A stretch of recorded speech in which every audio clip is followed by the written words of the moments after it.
എല്ലാവർക്കും ഡ്രാമ റിവ്യൂയിലെ പുതിയൊരു എപ്പിസോഡിലേക്ക് സ്വാഗതം. ഇന്നൊരു കൊറിയൻ ഡ്രാമയുടെ റിവ്യൂ ആണ് ഞാൻ ചെയ്യാൻ പോകുന്നത്.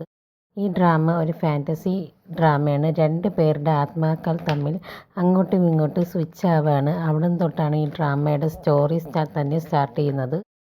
ഒരു റിച്ച് ആയിട്ടുള്ള ഒരു ഓൾഡ് മാനും അതുപോലെ തന്നെ പാവപ്പെട്ട ഒരു ചെറുപ്പക്കാരനായിട്ടുള്ള ഒരു പയ്യനും അവരുടെ ആത്മാക്കൾ തമ്മിലാണ് അങ്ങോട്ടും ഇങ്ങോട്ടും സ്വിച്ച് ആവുക. ഈ ചെറുപ്പക്കാരനായിട്ടുള്ളൊരു പയ്യനും ആ റിച്ച് മാനായിട്ടുള്ള ആളും ഇവർ രണ്ടുപേരും അങ്ങോട്ടും ഇങ്ങോട്ടും കൂട്ടിമുട്ടുമ്പോഴാണ് ഇവരെ ആത്മാവ് സ്വിച്ച് ആവുന്നത്. ആ ഒരു അപകടത്തിൽ ആ പ്രായമായ ആളുടെ ബോഡി കോമയിലോട്ട് പോകുന്നുണ്ട്. ആ ചെറുപ്പക്കാരൻ്റെ ആത്മാവ് ആ പ്രായമായ ആളുടെ ശരീരത്തിൽ കുടുങ്ങിയിരിക്കുകയായിരുന്നു. ആ പ്രായമായ ആൾക്കാരുടെ ആത്മാവ് ഈ ചെറുപ്പക്കാരൻ്റെ ശരീരത്തിലും കുടുങ്ങിയിരിക്കും. ആ പ്രായമായ ആളുടെ മക്കളാണെങ്കിൽ വളരെ മോശം സ്വഭാവമുള്ള ആൾക്കാരായിരുന്നു.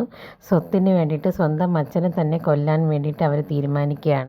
കോമയിലുള്ള ആ ആളെ ഈ മകൾ കൊല്ലുന്നുണ്ട്. ആ കോമയിലുള്ള ആളുടെ ബോഡിയിൽ ഈ ചെറുപ്പക്കാരൻ്റെ ആത്മാവാണ് ഉള്ളത് എന്ന് അറിയാതെയാണ് ആ പെൺകുട്ടിയെ അയാളെ കൊല്ലാൻ ശ്രമിക്കുന്നത്.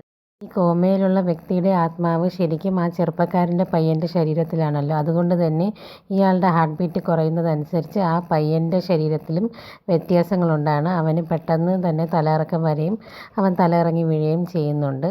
കൂടെ ഉള്ളവരെല്ലാവരും കൂടെ ചേർന്ന് അവനെ ഹോസ്പിറ്റലിൽ എത്തിക്കുകയും ഹോസ്പിറ്റലിൽ നിന്നും CPR ഒക്കെ കൊടുക്കുന്നുണ്ട്. CPR കൊടുത്ത് കുറച്ച് കഴിയുമ്പോഴത്തേക്കും ആ ആളുടെ ഹാർട്ട് ബീറ്റൊക്കെ നോർമലാവുകയും തിരിച്ചു വരികയും ചെയ്യുന്നുണ്ട്. അവൻ്റെ കണ്ടീഷൻ നോർമലാവുന്നുണ്ട്.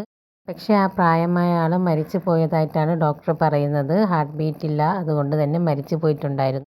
ഇവരെങ്ങനെ സ്വന്തം ശരീരത്തിലേക്ക് തിരിച്ചു വരുമെന്ന് കണ്ടറിയാം.